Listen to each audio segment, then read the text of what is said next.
How is everyone today? Welcome to the Gap Mastermind. I am Rebecca Soto, and sorry, just getting a little distracted there. I was just gonna say about that song.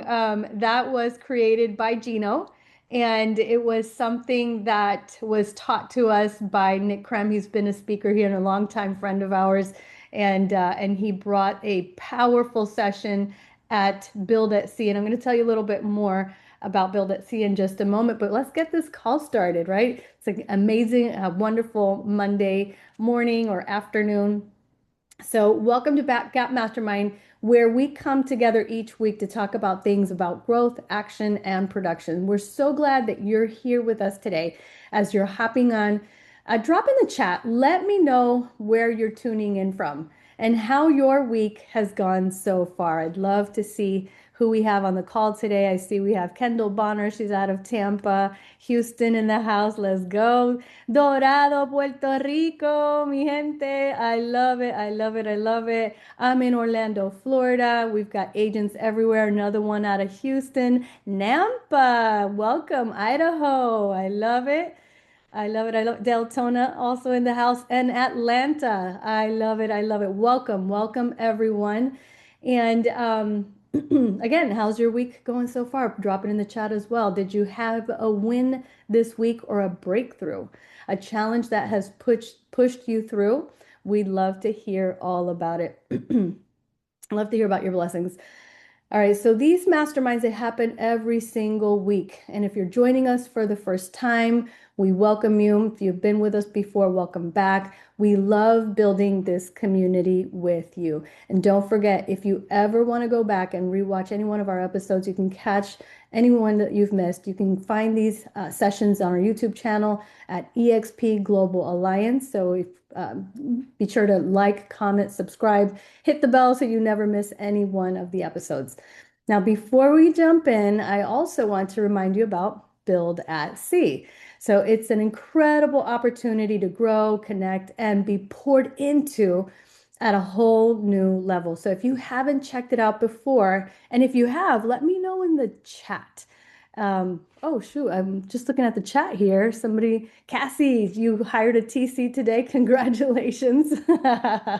That's like the best hire you can make. Kendall says she's pre-launching her new book this weekend. Congrats, Kendall. I love that. I love that. What's the name of your book? I want to give us the link, or I didn't, you're saying pre-launch. So share the link with us. We'd love to know more about that. Maybe we can have you on to share a little bit about that. But excuse me, Build at Sea is next level. And if you haven't checked it out before, you've got to go. This is our third annual. We bring the best speakers. And last year, I got to say, all the years are amazing, but last year was my favorite year. I think because we had a special bond and connection that we made with all the attendees that were there that just really just even lasted well past offboarding from the ship. So Build at Sea is a cruise. It's going to be July 9th through the 12th. And right now, if you go to buildatsea.com, you can register. We still have early bird. You still have an opportunity to get it at the lower price. And you can do payments. So for your cabin, and we encourage that you bring your family. This is a family trip. So it's going to be an amazing time on MSC Seashore and lots of activities on the ship and also with our conference, Build at Sea. You will not want to miss it. And we'll have more details for you coming up. I'd like to get everyone together that's interested. And let me know in the chat if you're interested in, we can do a separate Zoom and kind of go over what you can expect at Build at Sea, and we'll go dive deeper into that. But we'll bring you a date for that further ahead. So now moving on, today's topic is so timely and needed. It's heartfelt leadership in a high pressure world, leading with purpose, clarity, and sustainability. And we are honored to have a very special guest with us today, Kerrie Lee Brown. Now, Kerrie Lee, she is the Chief Content Officer and the Editor-in-Chief of Success Magazine, and she's a powerful voice in leadership and someone who brings both wisdom and heart to every room that she enters. Through her work, her writing, and her book, My Heart, Myself, she has helped so many leaders rethink what success really looks like, and not just in business, but in life. Today, she'll be sharing insights on leading in a high pressure world without losing yourself in the process. So, this is going to be an amazing conversation. So, get ready to take lots of notes, lean in, and really receive what's about to be shared. So, please help me welcome Kerrie Lee. Hi there. Hi, how are you? Thanks, Welcome. Rebecca. Thank you for having me, and thank you obviously to everyone on the call here on a Monday morning, depending on where you are in the country or in the world. But thank you so much for having me. I'm really excited. I love this topic. I have a few slides to share. I hope that's okay. Everybody likes visuals, I'm sure. But I wanted to share a really quick win on my end. My son's team this weekend won the national championship in hockey, and he's 16 years old. So I had a really exciting weekend. I don't know if anyone on here is into hockey. Either way, I'm just letting you know because that was a huge win for my family. So we're still on a high, and he's only 16. So that was really cool. But I love sharing wins, especially on a Monday morning coming back into the workforce. So I'm going to share my screen. And I just want to let everyone know too that we will leave some time at the end for Q&A. So I always do that at the end because there's always some things that come up during the whole kind of talk. So please just know that. But if there's anything urgent, put it in the chat. And obviously I can get to it there as well. So let me just share my screen here. Let's see. Give me a second. There we are. Where are we? Can everybody see that? I wonder if I can do, hold on a second. Trying to get it for a full screen here, but let me see. I don't know if I can. I'm gonna share, stop here, share. Um, can you see the full screen or is it just the We're presentation? seeing your presentation. Maybe if you hit, I don't know if you hit the share button on that top right I did. or Yeah. slideshow. I'm sorry. In the middle where it says slideshow on Aha, the yep, I got it. there. There we And then go. please. There we go. Can you see it now? Yes. Oh, great. Well, yeah. So I was on a previous call a couple of weeks ago, I think it was, with 1EXP.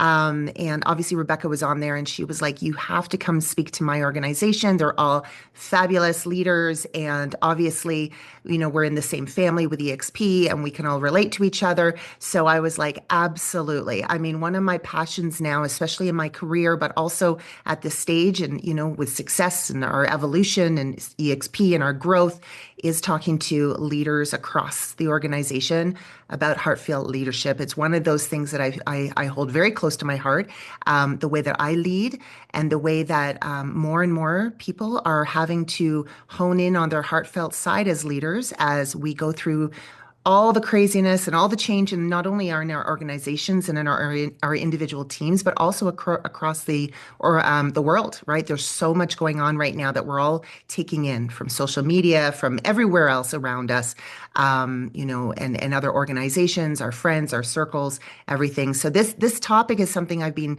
leaning on quite heavily lately, and I wanted to share with you as well a little bit of my experience and how I deal with heartfelt leadership in a high stress world with my team at Success, and of course across the organization as well. So let's see if this works here. Um, mhm. How do we go to the next? Hmm. Oh, there we go. Okay. So, so I'm going to start here with embracing change. So we want to position ourselves for success no matter where we are in our lives, right? Whether it's at the work front or whether it's with our teams or whether, of course, it's in our personal lives as well. And I always like to stress that, that shift means a shift in mindset. And, we go from control to being able to adapt, from uncertainty or from certainty to curiosity. and from reacting to leading. And this is something that I definitely have been embracing over the last, I guess it's been about 10 months since we went through a restructure on the success side. Last summer, Glenn Sanford stepped in and started a restructure on the success side where we were not only honing in on our team and our staff, but also on our vision for the company. And it was, I must admit, very eye-opening. It was a big shock to all of us, and you know it's always great to be authentic in these conversations because I know that you guys can also relate to these kind of changes. So what we've had to do is really look at, as leaders on the success side, really look at where we were and where we're going. And Glenn has obviously played a huge role in that as well, embracing, the world now that we're in the world, with all the AI coming, with all of our different efficiencies.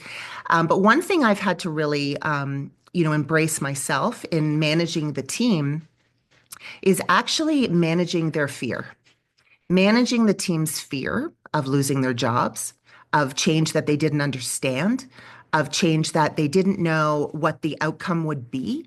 They were losing some of their colleagues, some of their managers, and it was fearful. And so that was one of the things I had to embrace on the success side. And this is one of the reasons why I talk about this now, because especially within the EXP family, because we can all relate, right, to different things that happen within our teams. And you obviously, as heartfelt leaders too, will have to deal with change and, change in the world and also on the work front with your teams. So this is one of the things I talk about. And so one of the things too that means a lot to me is the storytelling side. I often get asked, leading creative teams now for 30 years in the magazine and the media world. I talk about storytelling not only from a professional perspective, because I've been obviously amplifying voices for 3 decades in magazines and in the media, but also sharing my own story. I have really learned that sharing your own story and being authentic and vulnerable with your teams is a real strength. It's actually a superpower. And some people will say, the traditional way of leading and the traditional way of being that kind of authority amongst your team and your colleagues is to not share too much about yourself, right? Just to kind of have that fine line. But more and more, I find that, especially with all the stuff that we're going through, you have to share your story. And you have to be able to show that human side because that's the only way truly that you're going to get through to your team, especially during times of uncertainty. So clarifying your unique value and your own voice as a leader is always very, very important, right? So what do you really stand for? Again, I had to do a real deep dive over the last year. I had to really dig into what do I stand for as a leader of Success Magazine, which is an iconic 128-year-old brand, right? It's the first self-help and professional development magazine on record documented. And I'm so honored and proud to obviously be a little tiny piece of that legacy moving forward. But I really had to dig deep and think, what did I really stand for as a magazine editor, as a leader, as someone who was moved into the chief content officer role, looking over all the content across the organization? What did I really stand for as a woman, as a female leader, as somebody who was also still left after there was turnover, somebody who had to keep the culture positive, somebody who had to obviously maintain, that face for the brand as we were going through a restructure. And I had to really kind of dig deep there. So these are the questions I had to ask myself. What is my mission at Success or in my work? And who do I serve the best? Is it my team? Is it myself? It's a combination of both. That's what I concluded. And why should they trust me? Why should the teams trust me, knowing that there was change still to come, that there had been some change already, and that we were moving into a space of the unknown, like AI, all these different kind of technologies that we weren't really used to. So I had to really learn how to be that pillar of strength for the team and to also be able to be that vulnerable leader, knowing that I was also being like I was experiencing that change as well. So I had to find my own voice. And this is something that I obviously like to, talk to other leaders about because finding your own voice, your own story is what is going to make you relatable to your team and to those around you as well as a pillar in the community. So the most effective leaders that I know, they know when to pause. I get often asked about some of the interviewees I've been able to interview over my career. from thought leaders to obviously celebrities to real experts and pillars in the professional and personal development world, in real estate, in the celebrity world.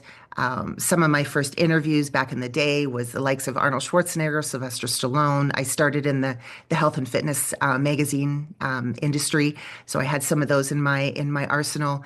I've also interviewed a reigning king out of Africa more recently. So there's been some really cool people I've interviewed. But on the serious side of that, it's not all glitz and glam. I get to know their real stories. And again, I share this with you, not to gloat, but to actually share the fact that everyone has a story, and we all know that.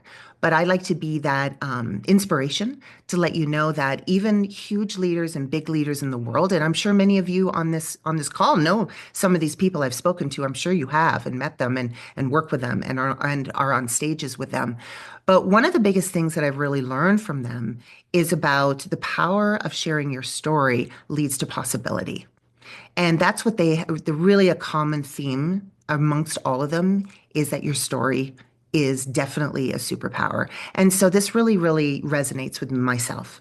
The likes of Tony Robbins, getting down to the nitty gritty of how he started in business. I always share too that, I come from a world before the, websites, before social media in the publishing arm. We had our print magazines back in the day, and you couldn't even really Google anything at the time. So now that you can Google people, I always like to share that I interview differently now over the years. I interview these leaders on what you cannot find out there in the world of cyberspace, on Claude, in chat, on Google. That's what's really going to get down to the bottom of what their definition of success is. So all of these you see in these magazines here I've spoken to, but they all have that common theme about your storytelling, right? And bringing in your personal story into your professional story is going to help elevate those around you and elevate you as well as an authority figure. And I also get asked a lot about how can you get in Success Magazine? Well, this is the way. These are all tips as well that when you pitch us to get your story heard on our platforms at Success, it really is bringing out that personal story and the struggles you've gone through and how you've overcome them. That is what is really going to catch my eye as an editor and a magazine expert to be able to share your story and your learnings with others as well. So that's why I always like to kind of throw that in there as well. But one of the other things, and I know Rebecca, you can relate to this because it really resonated in my last presentation, but one of the keys to a successful leader, of course, is learning to breathe and to lead through change. And that's what we're all going through right now. So to reclaim clarity, to embrace your story, and to navigate transformation, because we've all navigated change in our professional lives, right? Whether it's teams change, turnover, whether it's, embracing new technologies, but this is our new normal now. Right. And we're all in this together. So the pace is relentless. We all know this, right? We're moving at astronomical speeds right now in the world out there. And markets are shifting. Portfolios are evolving. Expectations are on the rise. There's a lot more competition out there. Now that everyone in all of our industries are online and everyone's a content creator, everyone's a speaker, there's so many different things that we can all do. We really have to learn to breathe as leaders and just take a step back. Realize where you've come from and realize where you're going and embrace it with dignity, but also with grit and also with that authority because those around you are going to look up to you no matter what. And again, something I've had to learn over the last year for sure. Probably one of the biggest milestones of my career has been the last year and how much change we've gone through. And it's been forced on us. However, we've had to really embrace it and move forward. So one of the other things I wanted to mention on that note was that authenticity wins. You lead with authenticity to build long-term equity, right, in our brands. And this is because we have a hustle culture. We're all aware of this culture right now, right? It's all go, go, go. And consistency is what's going to build that recognition. And that recognition is going to build trust.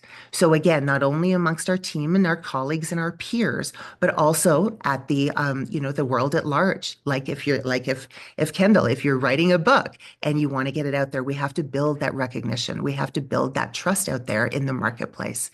We have to align everything, make sure your message and your mission and even your media presence is also aligned. I don't know about you guys, but lately I have definitely been wanting to be around good energy. And that means those people and those people, places, and things really that really align where I am in my life right now and where I'm actually going in my life, what I aspire to do, how I want to make a difference in this world, in my community, with my people, with my team, with my family, with my boys. Alignment is key. And that's why also it's purpose over perfection. Because especially as a journalist, I like to joke and say that I was actually born with a red pen in my hand. I am a perfectionist at heart. And although I pride myself on that, and that's what's gotten me to where I am today in my career, I like to also tell people that, if you have a purpose, it's better to follow that purpose, even if you make mistakes or fail along the way or have setbacks, because you're going to learn from those mistakes to move on to basically achieve your purpose. And our purpose can change. So, and that's okay. So, purpose over perfection is really important as well. And then another point is advocate for yourself, right? Whether it's in your professional circles, whether it's amongst these amazing leadership teams in your masterminds, advocate for yourself, put yourself out there. Do not be afraid to do that. In the world of media and where I get to choose the people who are on the magazines, I get to put the people inside the magazine or on success.com, share their amazing success stories. You need to be your own self advocate out there because otherwise people aren't going to know your story. And that is what attracts us. That's what attracts the media to your story. If you're looking to build your brand or expand your brand as you write books, as you get on more stages, or just really for authority within your communities or your market. So advocate for yourself and advocate for your team as well. So leadership today, of course, requires more than strategy, right? It requires presence. And that is, again, really the root cause of the heartfelt leadership. I know I've heard it be called, empathetic, like an empathy kind of leader, a service leader, a servant leader, and I like to say heartfelt leader. One of those reasons, too, is that, and for those of you who don't know my personal story, but I had a heart attack at age 39 and 13 years ago now, and it really changed the trajectory of my life, not only personally, but professionally. I knew that whatever I would do professionally, whatever jobs I would move through, whatever magazines I would lead or hone or start, I knew that I wanted to make sure that heart was first. Not only physically, because I was obviously working with cardiologists and going through surgery, not only physically, but mentally, emotionally, and also psychologically with my teams, with my personal life as well. So leading with heart is very close to me, of course, and I have learned a lot through that actual experience. I am Canadian. I'm from Toronto. I don't know if any of you go up there that often or are from there, but I am Canadian. And I had my heart attack when I was at the height of my career in media up in Toronto. I was on TV a lot. I was leading a lot of different magazines up there. Of course, this was before Success. And I put a lot of pressure on myself, which is what a lot of us leaders do. I'm sure you can really relate to that. We put a lot of pressure on ourselves to one, be perfect, two, be that authority figure for your teams, not let anyone down, and then also be that stellar of, authority at home and lead your families or be a leader in your community. And I was putting on way too much pressure on myself. And I realized that because my body literally gave me a wake-up call that I could not deny or could not ignore. And up until that point, I had been ignoring all of the signs and symptoms of what I needed to do to look after my own health. And it really, really got me to a point where I had to sit back, really reevaluate my mission again, and going back to those points of a few slides earlier, really thinking about what I wanted to do with my life, how I was going to be happy and healthy, and not only for my family, but for me and my career. So I started along this path and this message of heartfelt leadership. And that happened years ago. So I wrote my book, like Rebecca mentioned, Heart, Myself, which is on Amazon. It's about my journey through my heart health venture and also my path to what led to me to where I am today. And so that's why leadership requires us to be more present with our teams, with our people, and also with ourselves. I like to also say that I'm certainly no spiritual guru, but I do like to say that, you need to take those check-in times and make sure you take that time to breathe during the day.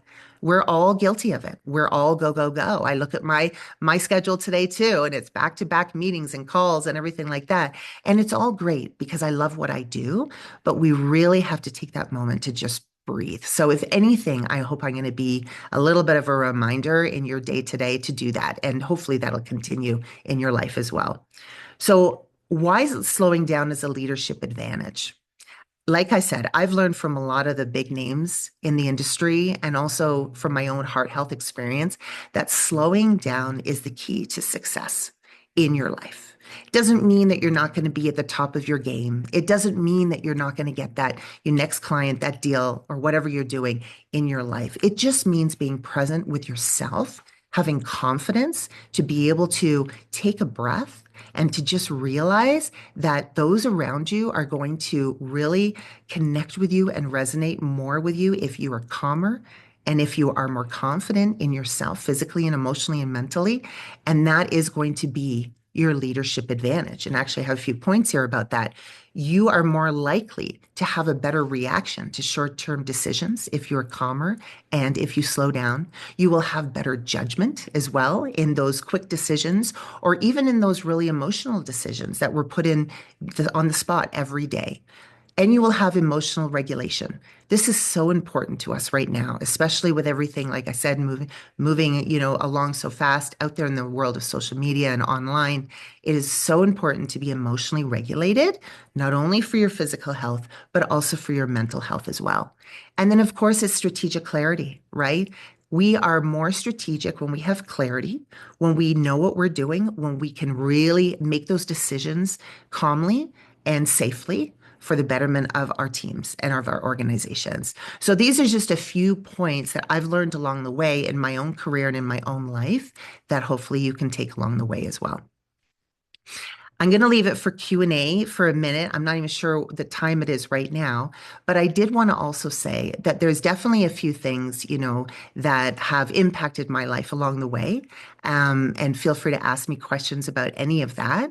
But I would like to just say that, no matter what, if you're a leader, I would encourage you to be a heartfelt leader, to put yourself first, to share your story, to the extent that you want to, with your teams so that they resonate with you. They realize that you're a human, that humanity side is all very important today. And also in this virtual world we live in, and we work and live in a remote world. And it's so important to have that with your teams and also with the people around you. And also knowing that it's not egotistical to share your story, it's actually empathetic. And it's also something that people are going to remember you for.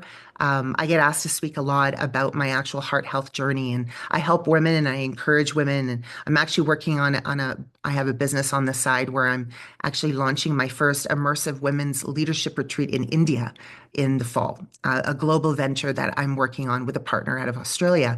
And this is my future. This is where I want to go. And I'm very excited about it. But what it comes down to, it came down to our story. My partner and I met virtually. She's out of Australia. I'm in Colorado. And we met because our stories aligned. So in business and in personal, you align with people who have authentic stories out there. And that's how your professional life will also advance. So that's one of those reminders I just wanted to share with you guys.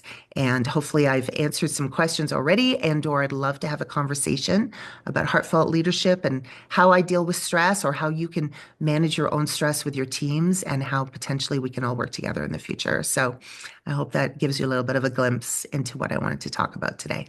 Thank you. Wow, Kerrie, thank you so much for sharing that. And I think that this is such a hot topic. So many of us can relate to leading our households and maybe the struggle of making sales and not having enough sales and wanting to pay bills or the bills are piling up and you've got to push through and you get exhausted and you're saying yes to everything. And so how do we even begin? And we're going to open up for Q&A, but I wanted to kind of jumpstart this. Like, how do we even start to like when everything is pushing us to perform, to take a minute for ourselves? Absolutely. And Well, it is what would hard, your right? advice be? How do you do that? Yeah, it is really, really hard. I mean, one of the things I like to say, I've said it in a few podcast interviews, but a lot of people have to-do lists, right? We all have to-do lists. I have a million to-do lists with little stickies around, my computer. And, often we'll do those to-do lists in the morning, right, for that day, whether it be even household chores. But what I like to do is I actually like this is like a little tip I do to kind of regulate my nervous system, to regulate myself and to slow down.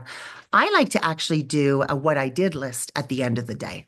So before I go to bed, and I don't know if any of you guys do this, but what I do is I write a list at the end of the day of all the things I actually accomplished. And Mm, one, you feel proud of yourself for all the things you did do rather than being negative and saying, I didn't get to this, I didn't get to this. Let's be positive about what we've actually experienced during the day. Let's write down those things before bed or after dinner about all the things you did do. And it can be a combination of your personal and professional to-dos or things you've done that day with your families or on the work front. And that will make you feel better about your day. So if you kind of shift that mindset, again, it comes down to mindset to the end of the day and what you've accomplished. I mean, that helps me regulate my mm. nervous system before I go to bed. I get a better night's sleep. Sleep is very important to obviously stress management and making sure that we get through healthily. And so that's something that I like to always throw out as a tip. But it's really, really important. And then the other thing too is just listening to yourself. When it came down to my heart crisis, I wasn't listening to my body. I wasn't listening to all of those things that I should have been. And this isn't a conversation about heart health specifically, but it is about your body and how you're moving through your days, how you're moving through your weeks, how you're dealing with stress management. And make sure you listen to your body, get the help you need if you need it. Take a breath, if you can.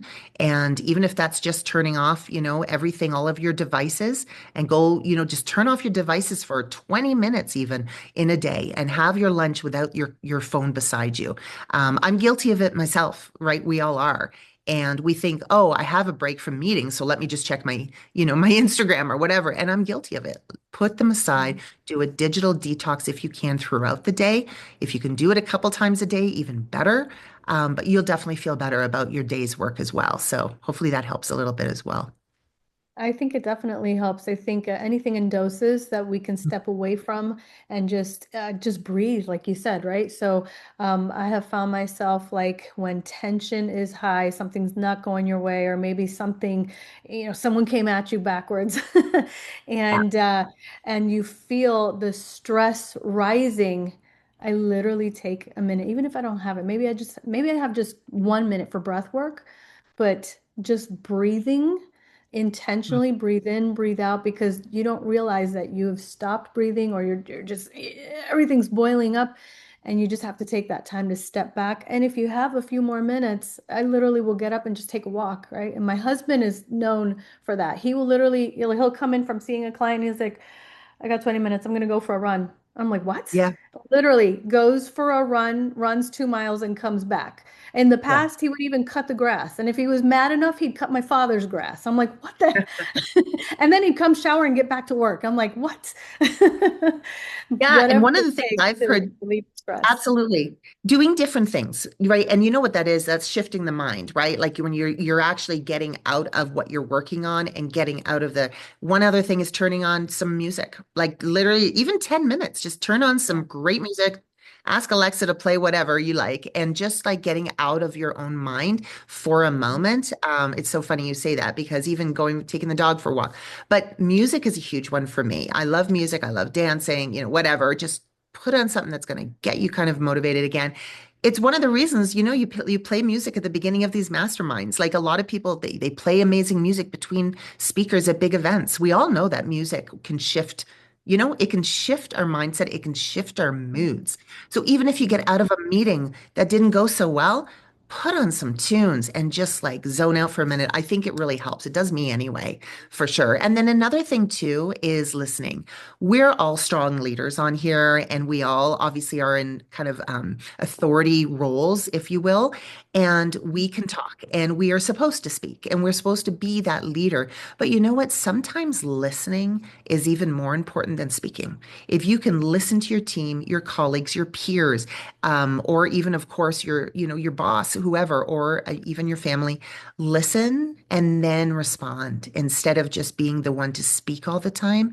I think sometimes that can also regulate your nervous system and people will gain trust from you again, right? It's all about gaining that trust and having that authority amongst who you have good juju with, right? It's all about that energy. So again, listen before you speak. Maybe you won't end up speaking.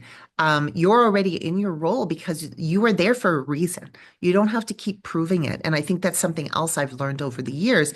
You don't have to keep proving it to anyone, right? We're at this stage because we're here. We've done what we've needed to do to get here. So just listen to who really is looking for your authority and looking for your advice and your guidance and who looks up to you because they're going to have way more respect for you if you are there to listen than you always talking over them as well or talking at them. So that's something else. I love that so much. Anyone have a question they want to contribute? I see Anne Marie mentioned here. I think truly being aware of your health is so incredibly important. I love my Aura ring. Keeps my health top of mind and keeps me making better decisions. I wear a Whoop band and just tracks my sleep and my stress levels, and it has so much in there. There's so much more than that, but it really does help you stay conscious of that. But I wanted to shift the conversation a little bit here because you mentioned we have to advocate for ourselves. And one of the things that I had done last year, I had participated in one of the articles for success, and I don't know, there was a mix-up, and then I reached back out, and then all of a sudden I was selected to be part of one of the articles, and I was like, oh my God, what an honor. That's not even what I was intending, but the opportunity opened up. And I know that aside from that, like there's maybe not with Success Magazine, but some of the other magazines, online magazines, they accept agent contributors. So you could write your own article, submit it to the magazine publishers, and they may publish your article. And so I know some of our agents have done that with Inman and some of the other publications. And I don't know if you have anything that you can say to that, or if anyone here on the call has actively done that, that would they'd like to share about that as well. Yeah, definitely. I mean, one of the reasons why, what really stands out to an editor, I've been doing this for 30 years, like I said, is those contributors, those people who are like, look, I just want to get my story out there. I want to help other people. I want to gain some notoriety for my business. And so they will offer to write something complimentary or free just to get their story out there, or they will position their pitches as an expert. And, those are the tips that I always say is that even if you are a new agent or you're a new broker and you're really trying to get your feet wet, it doesn't matter. You can position yourself as an authority. Here's a tip, tie your experience with something in the news. If there's something that just came out in the real estate world or a trend or an AI or tech or something within your industry or your niche, tie your opinion to that news story and then pitch it to a magazine or a newspaper. And they will see you as an authority to give your opinion. That's what they do on all these TV shows and all these big news outlets, right? They tie an expert to something that's going on right then and there to get their experience. So there's a tip. Even if you haven't necessarily, spoken on that topic before, you can still become an authority because media outlets are always looking for authorities on different topics. So that's something as well. And even if it's not necessarily a topic that's close to you within your own market or your niche, it doesn't matter. You're getting your name out there, your brand out there tied to that news article or that magazine feature, and then you can promote that, obviously, and that will gain notoriety. Another thing too is again, like making sure that because this is really important, making sure the media outlet you're pitching or sending your story to, because I get pitches. I probably get about 300 pitches a day still, a lot in my inbox, but we've just created actually a new pitch app, which is really something I would advise you going through if you have a story idea or want to share your story. It's pitch.success.com. Very simple. But that's a way we've streamlined our pitch process coming internally to the magazine. But what I was going to say is I actually have a whole other presentation about actual pitches, but there's a framework I've put together for pitches. And it's basically, establishing who you are together as a bio, and then going through your a problem, creating that problem or something like a setback that you went through personally, and then the solution that you came up with in a business sense. This in this particular instance for success, and then how you've overcome it and can help other people. And there's like a framework I work through with different people. And that is a way you're going to get attention too, is making sure that the magazine and the audience that you're pitching is definitely aligned with what you're trying to get across. Know who the audience is of the media outlet as well. If the readers are different from one publication to another, or if you're pitching like a TV or a podcast or whatever, just know their audience. Know the players, know the editor you're pitching. Don't make it a blanket pitch that, could just go to any different magazine. I've even, I've received several pitches in the past, Dear Entrepreneur magazine. So, I mean, just be very careful with when you're pitching, who it's going to, because that's one, I mean, it could be the greatest story in the world, and I'd probably pass on it because you did that. So just be very cognizant, and of who you're pitching and who your audience is as well. So, mhm. I love that. What was that site? Pitch what? The Pitch.success.com. pitch It's our dot app. It's success. yeah, it's our app. It's our app. Yeah. Okay, Yeah. pitch So that's success. another way to do it. Or you can contact me, of course, at success, on my email, kerrie.brown@success.com. Yeah. Kerrie And dot. we are doing, I mean, obviously you were part of that compilation, Rebecca, when I did highlighted five powerhouse women in real estate. We have a few more articles coming out soon with some real estate powerhouses in, which we're really excited about. And of course, success.com is a real plethora of, wealth of knowledge with our content now. We have so many different categories you can touch on. And that's one thing too, being that you're in the real estate market. It's not, you don't have to necessarily always talk about real estate. I mean, we are a personal and professional development powerhouse, right? That's where our content lives. So if you have an opinion on something in leadership or an opinion on team building or culture or HR, within your area of expertise, those are the kind of topics that we're looking for all the time. AI, tech, being on the cutting edge and trends in the industry and business, in leadership. We get a lot of pitches around female leadership, dealing with different things and how they've overcome them.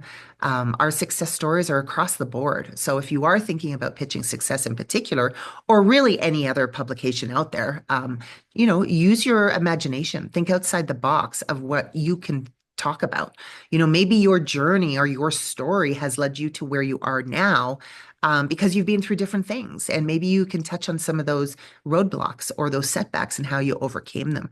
Or maybe, you had to, garner investments or invest in angel investors or partners or partnerships and collaborations. We've done articles on that type of thing too, how they come about. And then your bio will be your calling card at the end of the article, because even if the article is not about real estate or your business specifically, you as that expert will come across as that authority based on your bio at the end. So, or your expert bio. So hopefully that helps a little bit too. I love that. I love that. And I know that I had a lot of people who automatically emailed me or text messaged me the screenshot of the article and like, oh my God, Rebecca, I just saw you on it. So Yeah. it definitely expanded my reach and was seen by a lot of different people. Even some other articles that are lesser known, but they were in Inman, for example. And I get people, hey, you were in Inman. They send me the screenshot. And it's such a great way to expand your reach, to get your message out there. If you do have a message that's worth telling, and like she said, like you could be a seasoned agent, like you could be a new agent. You can have a new agent perspective on something that maybe we hadn't seen it that way, right? So it's always worth pitching to them. Make sure you pitch it right so that you can get that exposure. But it's such an amazing opportunity. Anyone Mm. want to raise your virtual hand and unmute and share with us? We got a few minutes here, a few more minutes with Kerrie. Yeah, and I was just going to say, like, one other thing while you guys are thinking of questions, but your experience sets you apart. So even if it's your personal story, I mean, like I said, I always throw in my heart health journey because it was really a big game changers in my life. and led me to writing my book. It led me to, making the decision with my family that we needed to change an environment because of the hecticness of my job and where I was working at the time. And I used to commute into the city in Toronto, 2 hours each way every day for 8 years. So that was 4 hours a day. I was commuting, um, you know, train, subway, when you live around big cities, you guys know what that means, and you live in the outskirts. But my heart health journey changed my trajectory with my family as well, which ultimately we took a job offers. My ex and I, well, my ex now, but my husband at the time and I, we took job offers in a new country. So based on my heart experience, we were like, we need a change. So we Mm, moved to the U.S. And then, mm, I started my media job here in Denver and made new connections, networked, all that. That's how I met Amy Somerville, the former CEO of Success. And then she brought me on in this capacity as Success. So, my heart health journey led me to ultimately success, if you want to really look at it that way. I mean, everything is one path. And the other thing I always like to say is remember when we were little or like smaller, we were going through college or university and you had your personal life and you had your professional life and it was kind of separate. You kind of went this way to climb the corporate ladder or whatever you did. I did anyway. And it was very separate. But nowadays, it's together. It's all one, and mm. that's why your health impacts your professional life, and your professional life also can impact your health in a negative way, right? If we're not looking after our stressors and our daily stressors. So that is one thing to keep in mind too, that really we lead our lives with intention, or we should anyway, with a happy and healthy mindset. If you need to pivot your mindset, if you need to pivot roles, or if you need to pivot people you're around, do so. It's only going to help you in the end as well. So that's kind of some of the things that I've even learned over the last several years as well. So powerful. I see that Janet has her hand up. Janet, go ahead. Hi, thanks for the opportunity to chat. So I have a little bit of a similar story. My health took a turn. I ended up with cancer. I said it was the year I made the most money from my bed. Um, and I really was forced to slow down. I was in a solo agent. I had an admin and a TC, and I made more money than I've ever made in my life. And uh, and I learned leverage at that point. Um, but the tyranny of the urgent, and so fast forward a couple of years, I got my hair back, um, and I'm just getting back in my bad habits again. Although recently I had something click in me around performance and codependence that I think I literally felt something kind of click in me, and I just kind of instinctively or unexpectedly slowed down. And this is only like 3 weeks ago. So I'm like, is this real? Is this sticking? Because what I've noticed is business is coming to me as I'm slowing down, instead of pushing so hard. But my question is, I guess, is how do we stay in that space of slowing down, because the tyranny of the urgent picks up, the tail starts wagging the dog, and you're back doing your bad habits again. You know what? Great question. First of all, Janet, I'm glad that you're healthy again. And, obviously you're going for a walk there, which I love. I love seeing that health and fitness side. That's amazing.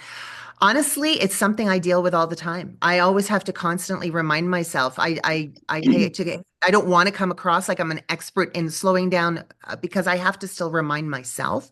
But I know I hear you definitely, because life does catch up with us, believe me, and it does. And it's hard to not get back onto that, the hamster wheel again. And I'm right there with you. That's why I wrote my book. It was very therapeutic for me to do that. I reread my book when I need to. I take my own advice. I pray, I meditate, I do all the different things. But I do think, Janet, to answer your question and being realistic, I really do that when I notice myself getting on the hamster wheel again. And I have to really come to terms with, okay, hold on a second, it's happening again. So just because I've been through that and I've gone through some things that I've learned from, does not mean that it doesn't creep back into my life. And so being realistic that we're human and that it's going to get to that stage again, but then just taking a step back and doing all the things that you can and learning to say no, and which is extremely hard, very hard to do, especially in our lives. I think it's just really reminding ourselves and staying close knit to those who you can resonate with and be those reminders for you. And that's why I hope to be that, like, even if it's just in your day today. But, let's connect offline and let's make sure that we're our own advocates and our own, accountability partners, because we will go through this again where we get caught up again, Janet, and then it'll also happen to me and it'll also happen to Rebecca and all of us on here. We just have to be there for each other. So, and that's one of the things like I'm building on the side as well. Like I told you, I'm doing this women's, immersive retreat, but this is the area of work I'm really leaning into. And I started a women's storytelling platform about 8 years ago called redlilylife.com. And I've actually published about 1,500 stories from women around the world who just want to share their stories and get them off their chest so they can help other people. And I like to say that, when you write, you heal your heart, you heal your mind. And so if journaling is something that you can do every day, go for it. If it's walking and praying or talking or being on these masterminds while you're getting a bit of health and fitness in is amazing. But I like to say, just let's connect and let's connect with those who are on the same trajectory. So, mhm. Awesome. That's so awesome. And Kerrie, where can we find your book? On Amazon. It's called On Amazon? My Heart, My heart, Myself by my me. Yeah. I'm actually writing another book and I've got a couple more books in me as a writer. I mean, that's what I do. I just haven't had much time, but I will be coming out with some new ones in the next little while as well. So you'll be seeing some cool things and hopefully we can all connect online, on Instagram, on social. I'm at Kerrie Lee Brown, just my name. You'll see me there and you'll see all the cool things that I'm working on the side too. And again, it's all around my trajectory of my calling, where I want to go, what I'm doing to help others, and to be around, that energy that really gives me the opportunity to slow down and to instill that in other people. I love that. Love that so much. Thank you so much for pouring into our group today. Of course. Um, I'm I'm so glad that you were able to make it. When I first heard this message, I knew that we had to share it with this group. So thank you so much for that. We deeply appreciate you and appreciate all the work that you've done with Success Magazine. It's such an amazing, honorable publication, and we're so honored to have that and have you. And so thank you again. And so. Um, as we wrap up our call, I don't see any more questions. Just want to remind you about buildatc.com. And that again is July 9th through the 12th. We'll go ahead and share that in the chat again. Buildatc.com. And we hope that you can join us at that event, and we'll be here back again next Monday. So thanks everyone for joining us. Have a powerful week. Thank you so much. Thanks for having me. Thank you, Kerrie. Bye, Thank everyone.